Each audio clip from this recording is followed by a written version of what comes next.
अमेरिकेनं पाकिस्तानच्या अण्वस्त्र विकास प्रकल्पावरती आक्षेप घेतलाय आणि त्याबाबत पाकिस्तानवरती निर्बंध घालायचा निर्णय हे घेतलाय, तशी घोषणा पण झालेली आहे. अमेरिकेच्या या निर्णयावरून आपल्याकडे किंवा इतरत्रही काही देशांमध्ये एक आनंदाचं वातावरण निर्माण झालं. पण वस्तुतः अमेरिकेचा हा निर्णय हा एका परीनं आपल्याला एक धोक्याचा इशारा आहे, एवढं मात्र नक्की.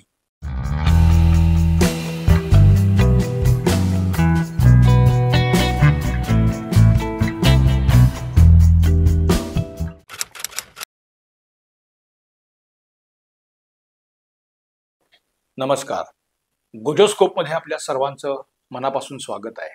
अमेरिकेत आता 20 जानेवारीला डोनाल्ड ट्रम्प अध्यक्षपदाची शपथ घेणार आहेत. सध्या तरी तिथे बायडेन प्रशासन काम करत आहे. या प्रशासनाने नुकताच एक निर्णय जाहीर केला, तो म्हणजे पाकिस्तानच्या अण्वस्त्र विकास प्रकल्पावरती निर्बंध घालायचा निर्णय हा बायडेन प्रशासनाने घोषित केलाय आणि अर्थात ट्रम्प यांची त्याला संमती आहे. म्हणजे एकूणात अमेरिकेचा निर्णय म्हणून आपण त्याकडे बघायला हरकत नाही. या निर्णयामुळे आपल्याकडे एक आनंदाचं वातावरण आपल्याला बघायला मिळालं. जगात इतरत्रही काही ठिकाणी ते वावा हा अमेरिकेचा उत्तम निर्णय आहे अशी भूमिका घेतली गेली, परंतु अमेरिकेच्या या निर्णयाचा अर्थ जर आपण लावायचा प्रयत्न केला तर त्यातून पुढे येणारं वास्तव हे थोडं वेगळं आणि अधिक भयावह आहे आणि हा आपल्यासाठी एक मोठा इशारा पण आहे असं आपण गृहीत धरायला हरकत नाही. त्यासाठी आधी आपल्याला पाकिस्तानात सध्या काय घडतं आहे याचं नीट अवलोकन करायला पाहिजे. पाकिस्तानातला अनरेस्ट हा आता काही नवीन विषय नाही. म्हणजे पाकिस्तानचे माजी पंतप्रधान इम्रान खान यांना तुरुंगात डांबले, त्याला 1 वर्ष होऊन गेलेलं आहे आणि लष्करामध्येच बंडाचा प्रयत्न त्यांनी केला हा त्यांच्यावर आरोप आहे. आता त्यांच्यावरती काय कोर्ट मार्शलची कारवाई होती आहे की नाही त्याबाबत संदिग्धता आहे, पण कदाचित त्यांना कोर्ट मार्शलला सामोरं जावं लागेल अशी परिस्थिती आहे.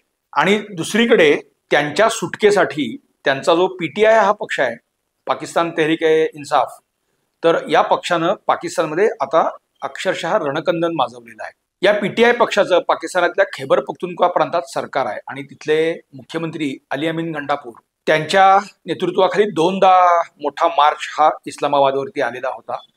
लेटेस्ट जी काही घटना होती त्यात पाकिस्तान म्हणजे इम्रान खान यांच्या पत्नी बुशरा बीवी त्या सुद्धा त्या मार्चमध्ये होत्या आणि अचानकच एका रात्रीत त्यांनी पलायन पण केलं. त्या सगळ्या घटना आपण बघितल्या. पाकिस्तानचे गृहमंत्री जे आहेत नक्वी, त्यांनी परवा दिवशी माध्यमांशी बोलताना एक वक्तव्य असं केलं की आम्ही देशातल्या कुठल्याही माणसाशी चर्चा करायला तयार आहोत, परंतु बाहेरच्या कुठल्याही घटकाशी विशेषतः अफगाणींशी आम्ही कुठलीही चर्चा करणार नाही. हे अत्यंत सूचक वक्तव्य आहे. अली अमीन गंडापूर असतील किंवा खैबर पख्तूनख्वा प्रांतातले PTIचे अन्य नेते असतील, ते वारंवार इम्रान यांच्याशी चर्चा करावी असा हट्ट लष्कराकडे आणि सरकारकडे करतायत आणि त्याला दिले गेलेले हे उत्तर आहे. म्हणजे थोडक्यात खैबर पख्तूनख्वा प्रांताचे मुख्यमंत्री सुद्धा बाहेरचे किंवा अफगाणी आहेत असा सूचन त्यातून होतं. PTI किंवा इम्रान खान यांचे सगळे समर्थक हे ज्या पद्धतीने इम्रान खान यांच्या सुटकेसाठी प्रयत्न करतायत, तर तिथे वारंवार म्हणजे हे सांगितलं जात आहे की इथे फॉरेन एलिमेंट्स, मुख्य म्हणजे त्यात रॉ असं आता पाकिस्तान म्हणत नाही, तर ते अफगाण तालिबान हे सगळं करतं आहे हा त्यांचा मुख्य आक्षेप आहे. आणि आता इस्लामाबादवरती चाल करून येत आहेत ते अफगाण आहेत आणि त्यांच्याशी आम्ही चर्चा करणार नाही असं ते सांगतायत. हे सांगणं एका अर्थाने यात अर्धसत्य आहे आणि अर्ध खोटंही आहे. एक अर्धसत्य असा भाग आहे की खैबर पख्तूनख्वा प्रांतामध्ये आणि त्यातही विशेषतः त्याच्या उत्तरेचा जो फाटा प्रदेश जो आहे, वजिरिस्तान, दक्षिण वजिरिस्तान किंवा इथे तर, आणि अति उत्तरेचा चित्राल हा प्रदेश तर आता पाकिस्तानी लष्कराच्या हातातून पूर्णपणे गेलेलाच आहे. तिथे पाकिस्तान तालिबान ह्या गटाचं वर्चस्व आहे आणि हळूहळू हे सगळे गट जे आहेत म्हणजे तालिबानांमधलेच पाकिस्तानी जे गट आहेत तर ते वजिरिस्तान आणि खैबर पख्तूनख्वामध्ये मोठ्या प्रमाणावरती धुमाकूळ घालायला लागलेले आहेत. तिथे रोजच्या रोज लष्करी जवानांवरती किंवा चौक्यांवरती हल्ले होत आहेत आणि स्फोटाच्या घटना वगैरे तर मोठ्या असेल तर ते आपल्याला बघायला मिळतातच आहेत. अफगाणिस्तानची जी सीमा आहे खैबर पख्तूनख्वा प्रांतातली किंवा वजिरिस्तान किंवा चित्राल प्रदेशातली, तर तिथे फेन्सिंग केलं गेलेलं होतं, तर ते अफगाण तालिबानांनी पूर्णपणे उद्ध्वस्त केलेलं आहे. अनेक ठिकाणी ते काढून टाकलं गेलेलं आहे. म्हणजे तिथे पाकिस्तानी लष्कराने प्रयत्न खूप केले, परंतु तसं काही अद्याप होऊ शकलेलं नाही. काही काही ठिकाणी ते शिल्लक आहे, बाकीच्या ठिकाणी बॉर्डर पुन्हा आता ओपन राहिलेली आहे. त्यामुळे नक्वी जे काही मोहसिन नक्वी जे काही सांगतायत त्यात तथ्य आहे की हे तालिबानी गट खैबर पख्तूनख्वा प्रांतामध्येच PTM असा एक पख्तूनख्वा मुवमेंट जी काय आहे, म्हणजे पश्तूनांची जी काही चळवळ आहे, खरं तर त्याचे दोन म्हणजे खासदार हे त्यांच्या पाकिस्तानच्या संसदेतही आहेत, मोहसिन दावड आणि दुसरा एक अली म्हणून. तर त्या दोघंही त्या ह्याच्यात संसदेत आहेत. ते दीर्घकाळ अटकेत होते, ते आता सुटून पुन्हा खैबर पख्तूनख्वामध्ये गेलेले आहेत. सो त्या पश्तूनांची एक मुवमेंट सुरूच आहे. आणि विशेष आपण लक्षात भाग घेतला पाहिजे, इम्रान खानला सुद्धा लोक तालिबान खान म्हणूनच तिथे ओळखतात. त्यामुळे आता परिस्थिती अशी आलेली आहे की हे पश्तून आणि अफगाण, आता या दोन नॅशनॅलिटीज वेगळ्या करून त्या सांगितल्या जात आहेत. नॉर्मली ते पश्तूनच म्हणतात, परंतु नक्वी किंवा सरकारी साईड ही नुसती म्हणजे पश्तून म्हणत नाहीत, तर ते अफगाण असं त्याच्यात ते इंडिकेट करतात. मग या अफगाणमध्ये पश्तूनांशिवाय पण अन्य नॅशनॅलिटीज, आपण ज्याला काही वेगळी कल्चरल आयडेंटिटीज असं आपण म्हणूया, तर त्या पण त्यात येतात. तर हे सगळं अफगाणिस्तानातून आमच्यावरती चाल करून येत आहेत असं मुळात सांगितलं जात आहे. हे सूचन सगळं ते त्या पद्धतीचं आहे. आता एवढ्यात एक घटना अशी घडलेली आहे, अफगाणिस्तानच्या सरकारमध्ये हक्कानी हा एक मोठा गट आणि एक मंत्री, विशेषतः गृहमंत्री आहे सिराजुद्दीन हक्कानी हा अफगाणिस्तानचा, तर त्याच्या भावाची निर्घृण हत्या केली गेलेली आहे. आणि ती आयसिस खोरासान या संघटनेने ती केली गेली अशी एक आता चर्चा आहे. आणि या आयसिस खोरासानला पाकिस्तानी लष्कर मदत करते अशी सुद्धा चर्चा मोठ्या प्रमाणावरती आहे. म्हणजे पाकिस्तानने आता तालिबानांचा हात सोडलाय आणि ते आता आयसिस खोरासानकडे गेलेले आहेत असं बेसिकली सांगितलं जात आहे. आणि हे लक्षात घेण्यासारखा एक घटक किंवा बाब आपण अशी बघूया. आत्ता बांगलादेशमध्ये ISI कार्यरत झाले आणि ते ISI या आयसिस खोरासानच्याच काही लोकांना घेऊन जमाते इस्लामी बरोबर बांगलादेशात उतरते अशी सुद्धा आता रिपोर्ट्स येत आहेत. त्यामुळे ही परिस्थिती आपण जर वोलेटेल लक्षात घेतली तर मोहसिन नक्वी जे सांगतायत त्याचं एक सूचन हे वेगळ्या पद्धतीनं आहे. शहबाज शरीफ हे आता पंतप्रधान राहणार की नाही ही सुद्धा पाकिस्तानमध्ये मोठ्या प्रमाणावरती चर्चा आहे. म्हणजे त्यांच्या एकूण कार्यपद्धतीवरती लष्कर प्रमुख असीम मुनीर हे नाराज आहेत आणि त्यांना बदललं जाईल अशी चर्चा आहे. हे आत्ता परत एकदा पाकिस्तानात पुन्हा एक वेगळा संघर्ष, म्हणजे पंजाबी विरुद्ध पश्तुनी किंवा पठाण असाही एक संघर्ष मोठ्या प्रमाणावरती पेटलेला आहे. आणि पंजाबी विरुद्ध बलुची आणि पंजाबी विरुद्ध सिंधी हाही संघर्ष सुरूच आहे.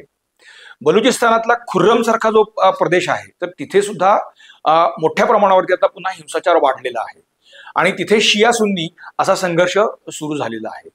खैबर पख्तूनख्वा प्रांतामध्ये शिया सुन्नी असा संघर्ष नाही आहे, परंतु अफगाण गट जे येत आहेत तर ते मोठ्या प्रमाणावरती हिंसा करत आहेत आणि त्यांना इस्लामाबादवरती ताबा मिळवायचा आहे असं आता पाकिस्तानी लष्कर, पाकिस्तानी सरकार सांगायला लागलेलं आहे. आणि पाकिस्तानी सरकार जेव्हा सांगतं तेव्हा ते पाकिस्तानी लष्कराचं म्हणणं आहे हे आपल्याला गृहीत धरावं लागतं. मग ही जर परिस्थिती आपण सगळी लक्षात घेतली आणि अशामध्ये विशेषतः पाकिस्तानी लष्कर हे अण्वस्त्र विकास कार्यक्रम हे राबवणार होतं.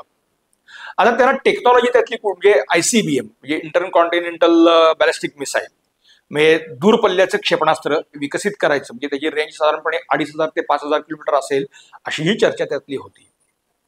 तर आता ही टेक्नॉलॉजी त्यांना पुरवणार कोण, म्हणजे हे सगळं विकसित करायचं असेल तर त्यातलं काही एक तंत्रज्ञान हे उत्तर कोरियाकडे आहे. परंतु आता उत्तर कोरिया पाकिस्तानला या स्वरूपाची काही मदत करेल अशी शक्यता मला तरी दिसत नाही. याचं कारण असं की मोदी सरकारने उत्तर कोरियामध्ये ज्या पद्धतीने हितसंबंध निर्माण केलेले आहेत तर ते लक्षात घेता पाकिस्तानला असं तंत्रज्ञान उत्तर कोरियाकडून मिळू नये अशी तजवीज अर्थात मोदी सरकार करू शकतं आणि ते झालेलंही आहे. त्यामुळे तो रस्ता बंद आहे. पण मग पाकिस्तानच्या या प्रयत्नांना बेसिकली तुर्कस्तान मदत करेल असं मानलं जात आहे. त्यामुळे तोही एक संघर्षाचा पदर आपण जर लक्षात घेतला म्हणजे पुन्हा एकदा तुर्कस्तान, पाकिस्तान आणि चीन अशी एक काय म्हणतात ते की फळी तयार होऊ शकते. हा धोका त्यातला आपण अधिक गांभीर्याने लक्षात घेतला पाहिजे. म्हणजे एकीकडे ही भारत विरोधी शक्ती एकत्र येणं आणि दुसरीकडे आयसिस खोरासान सारखा एखादा गट हा त्यांच्या मदतीला असणं हे एक चित्र, आणि दुसरीकडे तालिबान हे पाकिस्तानचं सरकार हातात घेण्याचा प्रयत्न करणं, असं हे संपूर्ण व्होलेटाईल हे चित्र असल्यामुळे पाकिस्तानी लष्कर आणि मोहसिन नकवी किंवा सरकार जे सांगता आहे तर त्याचा एक अर्थ असा की पाकिस्तानी लष्कराच्या ताब्यातून पाकिस्तानातल्या बऱ्यापैकी काही उत्तरेचा प्रांत तरी जाताना दिसतो आहे, असं ते एकूण आपल्याला लक्षात येईल. म्हणजे खैबर पख्तूनख्वा आणि विशेषतः वझिरिस्तान सारखा प्रांत जो आहे तर तो पाकिस्तानपासून कुठल्याही क्षणी वेगळा होऊ शकेल इथपर्यंत तिथे व्होलेटाईल परिस्थिती आलेली आहे. आणि अशात अमेरिकेने पाकिस्तानच्या या अण्वस्त्र प्रकल्पावरती निर्बंध घालणं याचा एक अर्थ असा आहे की पुढच्या काळामध्ये, अर्थात ते उद्या परवा किंवा 2 महिन्यात होईल असं नाही, पण पुढच्या काळामध्ये पाकिस्तानमध्ये तालिबानी शासन येणार आहे का, हा प्रश्न यातनं मुळात निर्माण होतो आहे. अफगाणिस्तानातले जे तालिबानी गट आहेत तर ते पूर्ण वेगळ्या स्वरूपाचे आहेत, आणि आता पाकिस्तानमध्ये येणारे जे तालिबानी गट आहेत तर ते वेगळ्या स्वरूपाचे आहेत. अफगाणिस्तानातले तालिबानी हे जे नेते आहेत तर ते साधारणपणे 20 वर्षांच्या संघर्षानंतर ताऊन सुलाखून निघालेले आहेत, आणि त्यांना जगाबरोबर एक सामंजस्य निर्माण करायचं आहे. अर्थात त्यांचे काही आग्रह आहेत, म्हणजे इस्लामी राजवट आमची असेल हा त्यांचा आग्रह त्यांनी कधीही लपवलेला नाहीये, परंतु तो आग्रह धरत असताना संघर्षाची भूमिका हे अफगाण तालिबान घेत नाहीत. मात्र इथे येणारा जो तालिबान गट आहे हा अर्थात संघर्षाच्या पासून बाजूला गेलेला नाही. मग तो संघर्ष हा फक्त पाकिस्तान पुरता राहणार नाही. त्याचा एक अर्थ हा असा की तिथे तालिबान सरकार समजा जर येणार असेल तर त्याचे काही ना काही फॉलोआउट्स हे आपल्यालाही भोगावे लागतील, हे सुस्पष्ट आहे. त्यामुळेच अमेरिकेने आत्ता असा जर निर्णय घेतला असेल आणि इंटरकॉन्टिनेंटल बॅलिस्टिक मिसाईल असं जर पाकिस्तान काही विकसित करू पाहत असेल तर उद्या भविष्यात तिथे जर अशा स्वरूपाचे रॅडिकल एलिमेंट सत्तेवर येणार असतील तर त्यांच्या हातात ही टेक्नॉलॉजी आणि ह्या गोष्टी पडू नयेत म्हणून अमेरिकेने हा काही शून्य निर्णय घेतलेला आहे का, म्हणूनही आपल्याला या निर्णयाकडे बघावं लागेल. त्यामुळे एकदम जितमया असं म्हणण्यापेक्षा पाकिस्तानातली परिस्थिती कुठल्या दिशेने जाती आहे हे लक्षात घेतलं तर आपल्या पुढचे चॅलेंजेस काय आहेत ते स्पष्ट होईल, आणि त्या दृष्टीनं अमेरिकेच्या निर्णयाकडे मी तरी पाहतो आहे. मित्रांनो, आमचा आजचा विषय आपल्याला कसा वाटला आम्हाला आवर्जून सांगा. तुमच्या सूचनांचं स्वागत आहे. लाईक करा, शेअर करा, सबस्क्राईब करा. पाहायला विसरू नका गोजोस्कोप. धन्यवाद.